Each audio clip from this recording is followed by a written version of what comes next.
Hello, and welcome to Recapping with Delora and Ashley. Please follow us on Instagram, Facebook, and Twitter at Recapping Podcast. Also, rate, review, and subscribe to our show on your favorite podcast platform. We're on all the things. We want to hear your thoughts on the movies and shows we review. Leave us a comment on Apple Podcasts or our YouTube channel, and we will read them during the show. Or reach out to us on social media. We love talking all things entertainment and pop culture with you. Thank you guys so much for listening. Thank you. Hi, Ashley. Hello, hello. How are you doing? I am tired, but here. I had to do a little bit of travel for work. It was kind of one of those 48-hour trips, so I'm just recovering. I have to take Dramamine, as I've talked about multiple times on this podcast, probably at this point when I fly. So it's always like the next day hangover feeling too. So a little bit of a double whammy. Flying that, it's motion. It's not freaking out. It's motion. It's motion sickness. Yeah. Got it. Mm-hmm. Okay. Yeah. For me, it's like I need something cold in my hands and not think about being, screwed into a tube that goes into the sky. You know what I mean? Yeah. None of the actual elements of flying bother me. Like, it's not an anxiety thing. It's nothing like that. It's just literally motion sickness and not wanting to be nauseous. Just like with boats, I sometimes get it in cars, depending on who's driving, especially if I'm in the back seat. It's just, so it is what it is. You're not doing a cruise then? I have done a cruise. I just had to take Dramamine the whole time, which one of the nice things about Dramamine is if you're taking it consistently, you don't have the drowsiness effects, because I was worried. I did like a 3-day cruise and I was like, dang, I'm gonna be drowsy the whole time. But no, I consistently took it the same time every day and I was fine. So okay. That was your cousin's wedding, right? No, that was one of my friend's birthday trips that we did a cruise for. My cousins got married, one on an all-inclusive trip and the other was just a nice like family trip in where they live. Nice. Yeah. Well, shout out to Dramamine, future sponsor of the pod. You better sell it, Delora. Sell it. Oh, speaking of selling it, Ashley, girl. So I saw this across my timeline, and I think this is a valid question. What's 2025's song of the summer? I saw you kind of put this out there for our agenda today, and I was like, you know what? I have no fucking idea. Like, I don't think I'm listening to music, or there's just no like hardcore number one thing that's out there at the moment. Because I was like, I literally have zero idea what music is like a banger right now. Charting. Yeah. No, and that's why I wanted to talk about it, because I did see this from Torre's account. I know we kind of broke up with him after his moonwalk post Diddy verdict, but I thought it was a decent question because last year, one would argue Sabrina Carpenter's Espresso was like the hit of the summer. I think I personally would have said Not Like Us was the hit of the summer as well. You know what I mean? But that was like the hit of like 2024. Hence record of the year, right? But I realized crickets, and we're a pop culture podcast, and it's just certain things, piqued my interest, and there's not even a song that's remotely close. His theory is that a lot of the hit makers are on tour this year, and they making money that way. So that is the way to make money. That is one of the bona fide ways to make money. Exactly. So transitioning into our headline, speaking of touring, Cowboy Carter just had its last rodeo, Ashley. And both you and I successfully did not attend this tour. And I say it that way because I could have been easily peer pressured into going, but ultimately I did not this year. But looking at Billboard, it's the reason why we call her Queen Bee. It says here, Beyonce ropes another 100 million plus month on June's box score report. So basically what it's saying is she's making a lot of money and she's out here tying with acts like Bad Bunny, Coldplay, and Elton John, who set the record 6 times. So best-selling artist of the month. And the reason why I'm bringing this up is because Cowboy Carter as a whole is the highest grossing country tour ever. So this brings me joy. It's, again, the long game, the petty game, petty. Country music. Tried to play in her face back in the day at the CMAs when she came out with the Dixie Chicks. Mm-hmm. And she was like, you know what? Hold my beer. Let me make a country album because I'm from Texas, okay? And she also didn't hold anything back too, because her last show in Las Vegas, she brought out the big guns. And who am I referring to? I am talking about the Destiny's Child, Kelly and Michelle. Apparently, the last time they were on tour or on stage with Beyonce was back in 2018 during Coachella. Beachella. Yeah. She also brought out Jay-Z, Shibumi, and of course, Rumi and Blue did their It looked like Blue was going to cry because I know she's just been living her best life on this tour. How did she go back to school? Like, how was your summer? Well, the good thing is she has family who knows all about that. So I just finally finished Matriarch, Mama Tina's book. Yes. And got a chance to kind of get, like, I was in a place where I was still reading about her childhood last time I brought it up on the mic. So I finally got to the places of hearing her talk about having Beyonce, having Solange, her marriage to Matthew, her life as a stylist, hairstylist, all the things. Her second marriage. Like, I love Beyonce, but you definitely get a sense of how her mother and her family instilled so much of what it is that makes Beyonce so significant as an artist, but also like seem to have a lot of discipline as a person.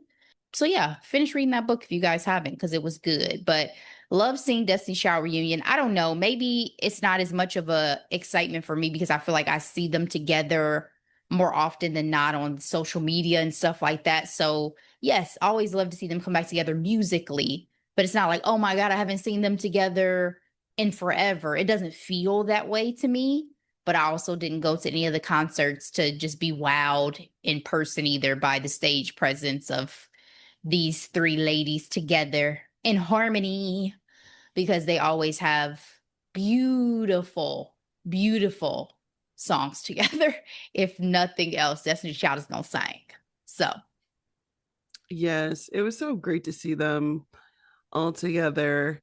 Like, I thought it was a nice way of closing out such a memorable tour. What song did they sing? They came out during Energy. They did the mute challenge. Kelly was telling the audience to shut up. Lose My Breath. Okay. So Lose My Breath, Energy, the mute challenge, and then they did Bootylicious as a walk-off, and then Beyonce was like, give it up for Destiny's Child, and then Blue came out. So I feel like that was very intentional. Like, she is the Destiny's Child ultimately. Yeah. Shout out to her for still feeling like she's a part of Destiny's Child and not putting on a track list or something. Beyonce and Destiny's Child. Like, no, it's Destiny's Child. That's a shot to Justin Timberlake for his Justin Timberlake and NSYNC. First of all, credits. Did you see that he's out here not singing at his concerts? Yes, I saw that. He's been punching back for a while, and I don't know how he feels about it. Wow. But like, it's such a fall from grace.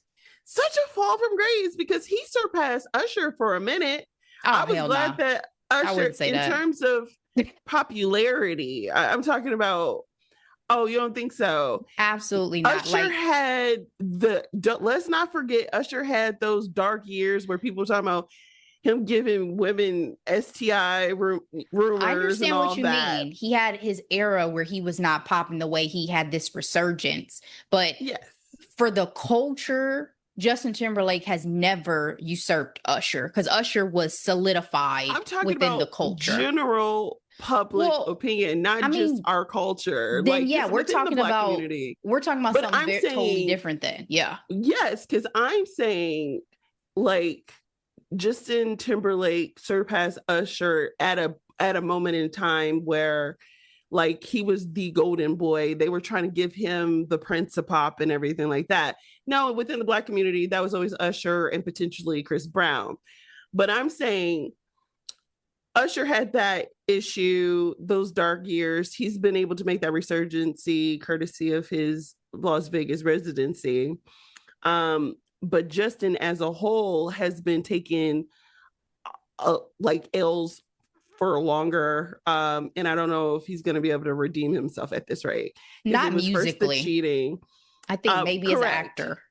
I don't know, because after he got caught, quote unquote, holding hands with his co-stars, that movie also allegedly wasn't good, though.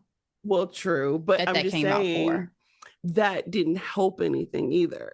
So I'm just saying he was taking L's on both sides. That's pretty much like his start as in acting and singing. Yeah, and again, if you're talking about Justin Timberlake surpassing Usher amongst like the popular, what is looked at as popular, sure. I mean, but so did Justin Bieber and a lot of those other people. Like, I don't. Well, yeah, that's not how I personally view any of those people, because to me, Justin Timberlake tried to stay into a very Black lane of music. And so if you're going to stay in a very Black lane of music, you never surpassed the greats of that genre for me. But I hear you on general population view. Yes, I agree. Yeah. So speaking of a fall from grace, Shannon Sharpe, it came out during our time away that he settled with the Jane Doe accuser for $50 million for sexual assault. And right before we got on the mic today, everybody was wondering what's going on with his job at ESPN. Well, he ain't got that no more.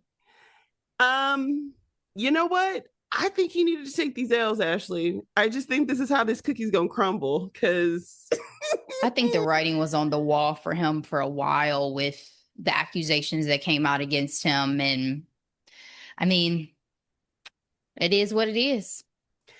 You know, shout out to him having Club Shay Shay, what they say, multiple streams of income. I think this just hurts because he was just signing. He was on a high. Girl, like his renewal contract with ESPN was, I think that came out, and then literally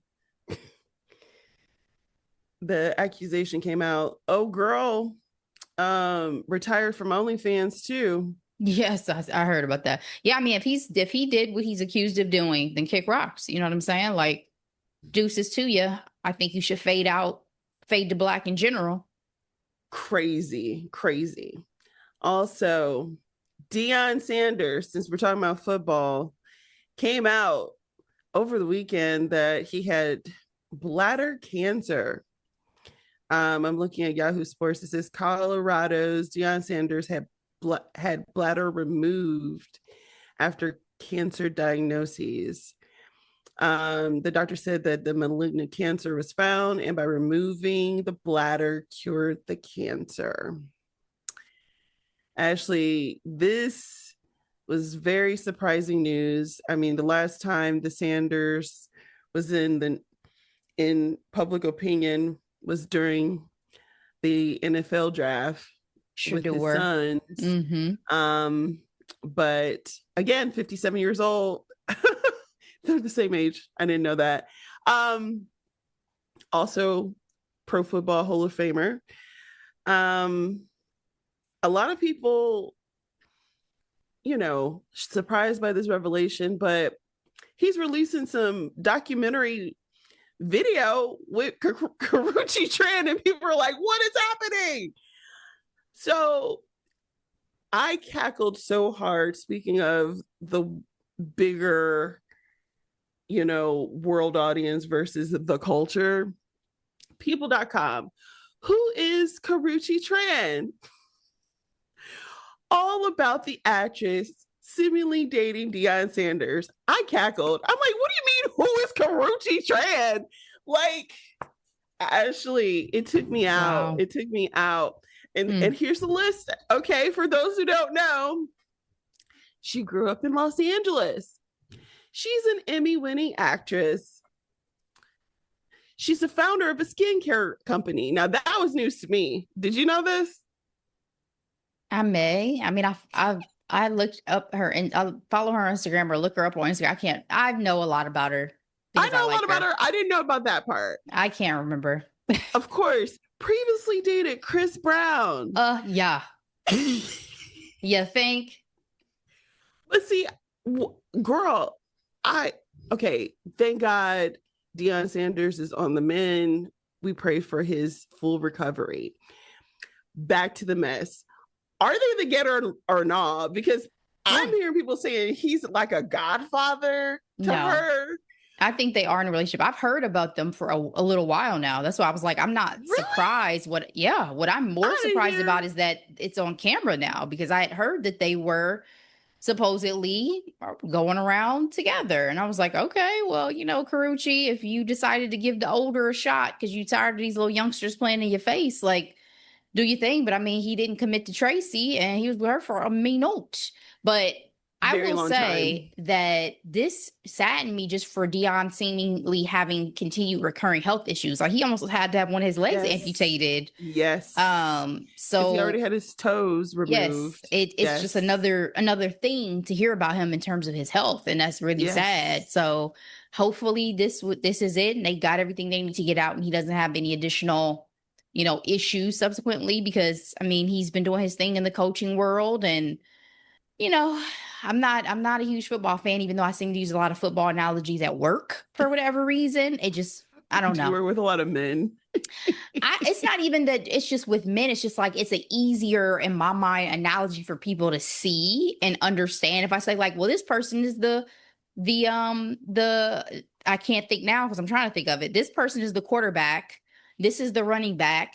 Here's the play that we're like, you know what I mean? Like, it's just an easy analogy when I'm talking about it for me. And basketball isn't as easy. Like, it's just easy, but I don't like football necessarily. So, but I know Deion was a golden era of the Cowboys. I'm very familiar, and I'm very familiar with how people have spoken about him since his coaching career. Ages.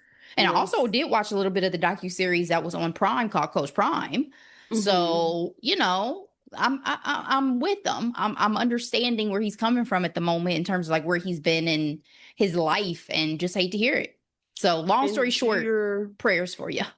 Absolutely. And to your point, Ashley, in this article, it says that he had 2 toes amputated on his left foot back in 2021. The toes were removed after he was dealing with blood clots. So part of his leg is gone too. Like, when you watch the docuseries, part of his leg is like gone. Cut it up. Yeah. So yes, praying for a full recovery. And, I'm always praying for Karrueche because I will never forget her episode of Ayanna Fix My Life. At least it seemed like she helped her at the time. Yes. She was able to walk away. Mm-hmm. So yes, absolutely. While we're talking about sports figures, did you not want to talk about Hulk Hogan at all? Oh, girl. Would you like to, Ashley? I mean, the thing about it for me is that Hulk Hogan is one of those pop culture and sports figures who so disappointed me, because I was into wrestling when I was a kid, and I was a fan I know as exactly a kid. Who he is. Yes. And so it was very hurtful to find out that he was the type of person that he was, and racist, and the tirade that he went on, and things I hear about subsequently about how he treated other wrestlers and how he was this like industry man. And you know, it was just super disappointing. So like when he died, it's like my childhood self is conflicted with my adult self, knowing that he was a piece of shit, but also feeling bad for like that era and generation of those of us who like did enjoy him. I mean, I remember he did movies and I remember watching his movies, you know? Absolutely. So it's like, it's a complicated legacy, but definitely one that as an adult, it's like, yo, fuck you. Sorry to your family, but fuck you. So that's my 2 cents. Well, we're just gonna go ahead and close it out. Like, yes, Hulk Hogan, you know, he was one of those figures, especially in the like late 80s, 90s. You couldn't turn a corner without seeing something that's like, you know, red and yellow with the blonde nunchucks. I don't know what do you call them? Beyond his mustache, you ain't? Yeah. Yeah, because he transcended his sport, right? He became a pop culture figure. Yes. So Icon disappointing. for sure. So, you know, I mean, I do have empathy for his family and friends. So, alrighty. So I have a bit of a lightning round because a lot of things are happening in the world. Girl, Liam Neeson and Pamela Anderson making out on national television was not on my bingo card, but I am here for girl on the Today Show of all shows. Oh, yeah. So they hard launched. They accidentally hard launched. That's how enamored or quote unquote smitten they are with one another. This is people.com. They are dating. It's clear they're smitten. Exclusive source. They're out here promoting their new film, The Naked Gun. So he's 73 and she's 58 years old. Wow. They're currently enjoying each other's company. You know, for me, I appreciate Liam. I mean, he had a rough go. I'm not over it. Mind. I'm not over it. Listen, I respect that. For me, I think what I will say is this. Maybe my heart is still very soft for him because he lost his wife, Natasha. I love Natasha. Shout out to the Parent Trap. She was magical. Very. She love her sister. Like, I wanted Elizabeth James to be my mom from that film. Easy, like, she was magical. Easy work. Love you, Mom. So not for real. For me, you know, I feel like this is me just trying to give him grace, I guess. I can't. But I do understand what you mean. Would you like to expound for the audience, Ashley? I'm literally looking down, guys, shaking my head because I just can't. Like, I have wanted to let go of this from Liam Neeson. I know he said it. It was an anecdote in his mind, something that, you know, he was ashamed of and had, you know, did not act upon. But I can't get over it. Like, I will never get over it. I don't think. Like, that will be a stain white on him person forever. Having racist thoughts, water. Not just racist thoughts, though. Violent. Water is wet. Violent intent.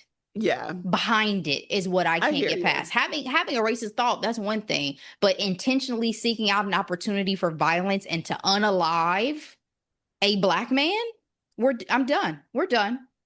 I hear you. Good night. He did apologize. I don't care. I know. I don't care. Well, this is supposed to be rapid fire. The next item on my list is The Devil Wears Prada 2.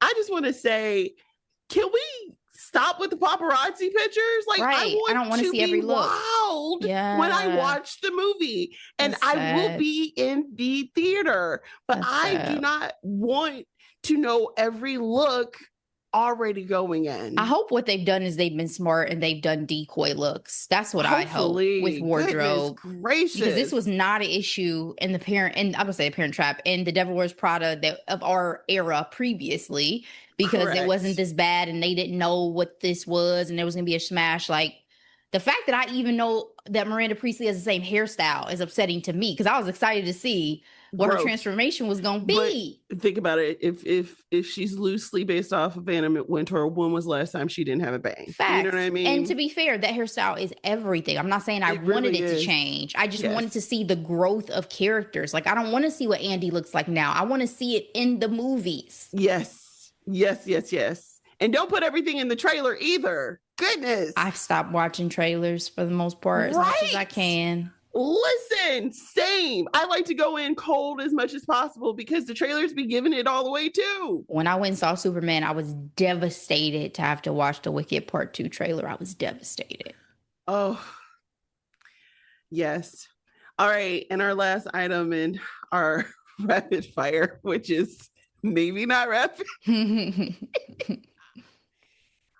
Okay, shout out to Astronomer with this response. They had Gwyneth Paltrow doing quote unquote commonly asked questions. I thought this was genius. For those who may not know, Gwyneth Paltrow is famous for, what is it? Uncoupling? Conscious uncoupling. Conscious uncoupling with lead singer of Coldplay, Chris Martin. So I thought this was fun. I cackled. It really brightened my Monday. So kudos to you all because y'all can afford her, okay? Because this mess is a lot. Both people that was the salary. Gone. That was the salary of the CEO right there. Easy. So yeah. So we take nothing seriously anymore. It's all entertainment. We have a White House who puts out memes with Lil Wayne songs and eagles flying in them. So where are we supposed to be serious? Yeah, it's tough. All right, Ashley, let's get into our hot topic. So the main conversation I want to have is around the state of media. This month, or August Vogue edition, it came out that an AI model was used, which is causing major concerns about, beauty standards, because it's one thing to be a Kardashian, right? Beauty standards is fluid, right, with them. But can you imagine using an AI model, Ashley? And I'm not going to lie, the girl they have, of course, she's blonde and blue-eyed. And honestly, at first glance, I thought she looked like Denise Richards. I'm not going to lie. Did you see the pictures? I'm looking at the picture right now. I mean, she looks like a blend of a lot of different models' faces. Like she looks very familiar, but she also fake. Very fake, especially when we're talking about, again, body proportions and everything like that. It's like, again, speaking of Kardashians, Kylie just released her boob job to the world. And it's like, what are you going to do when you have these AI models? Are people going to go to plastic surgeons and like, I want these ratios? Like, yeah. People do it with Barbie and Ken. Touche. That is true. The other hot topic in,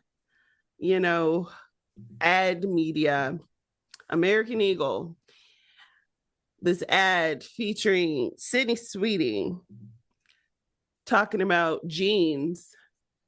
A lot of people, a lot of smart people were like, this is giving eugenics. Talking about genes are passed down from mother and father. I think the ad itself is like great genes. Some people don't get it. Some people think this is, rage bait at its finest. Speaking of how our culture doesn't take anything seriously anymore. For me, I do find this ad to be very dangerous in the political state we're in, because it is absolutely, it's not even a dog whistle at this rate. It's it's a red flag. It's I don't know. What are your thoughts, Ashley? You know, I briefly heard or saw, I think from a video you may have sent, a commentator talking about this. Before that, I had not even seen this ad. Like, hadn't paid any attention to this. So I wasn't familiar with any hoopla or controversy about it. And to be fair, if I had seen it, it probably would have gone in one ear and out the other. Because when was the last time I've shopped at American Eagle? I know we are not the audience, but again, huge surge because a lot of these people, I think especially if you're in this social media landscape. I don't know if you saw that video circulating around the all white town in Arkansas. Mm-mm. Oh yeah, the BBC actually. That's where I first saw it from. Their reporter from all the way from over there came all the way over here, and basically it's just an all white community where they can, live their pure lives. So you have stuff like that, and then you have, this Gene ad is just really is tapping into a certain audience, I feel like, very intentionally, and they're just gaslighting anybody who question it. Do you think Sydney Sweeney was aware of what she was doing? Yes. I don't think she can. I don't think she's that dumb. I don't. I also am saying this because, like, on the other hand, like, people are making commentary like, oh, well, I wish there were all Black cities and we didn't have to worry about, you know, Black people or whatever like that. And it's like, well, we have a history of having, minding our business and building our towns, but they all seem to get burned down to the ground or buried underwater. Looking at you, Lake Lanier. So creepy, crazy stuff, right? The last thing, and I'll end on a more positive note, kind of, because again, depending on who you're talking to, they may be feeling something different, but Polo, Ralph Lauren, and their Oak Bluffs campaign is a celebration of, Black heritage, Black culture in the Oak Bluffs area. Martha's Vineyard, tapping into Morehouse and Spelman. I think this is lovely. I think this is positive because it is community based. A lot of proceeds are going to go straight into those communities and those schools. There are Black people behind the work as well, because I know that was one of my questions, because it's like, are y'all doing this and just, profiting off of Black culture? And they're not. So I think that's something that's positive in that way. Yeah, I'm saying they had the help of Morehouse and Spelman alumni. Yes. Like, that's awesome. Again, I hadn't really become super familiar with Oak Bluffs until I read Sunny Hostin's books, which made me want to go and visit for sure. But definitely happy to see. It for forever. Yeah, definitely happy to see that there is an effort still from some to embrace multifaceted American lives and drive that message publicly, unabashedly, especially in this day and age we're in. Absolutely. And again, having blonde hair and blue eyes is not a problem by any means, because I do believe, God made everyone, he made humans very diverse and beautiful. It's just that when it becomes the, quote unquote beauty standard and everyone else needs to, it's giving Aryan Nation. You know what I mean? That's where it gets. That's where the situation becomes uncomfortable, at least for my perspective, where it's like, oh, okay, you want to you negatively look down on people who don't fit that particular mode. And that's not love. That's not walking in love. So, especially for this nation that claims to be Christian, right? I think that's where the frustration also lies, where it's like, y'all ain't really walking right. You know what I mean? Yeah. Yep. All right. So that's all I have for today. What are we recapping for next week? All right. So next week, we are going to kind of do an extension of our latest In Conversation we had with Kristen Berry and her book, We Don't Talk About Carol. We are going to recap a docuseries, 3-part docuseries that's currently on Netflix called Amy Bradley is Missing. This is about a young lady who went on a cruise with her family, never to be seen or heard from again. So we're going to dive into that. Stay tuned. Thank you so much for listening to this episode. We appreciate it. Please share it with everybody that you know. We will be back, but in the meantime, as always, be blessed. Bye.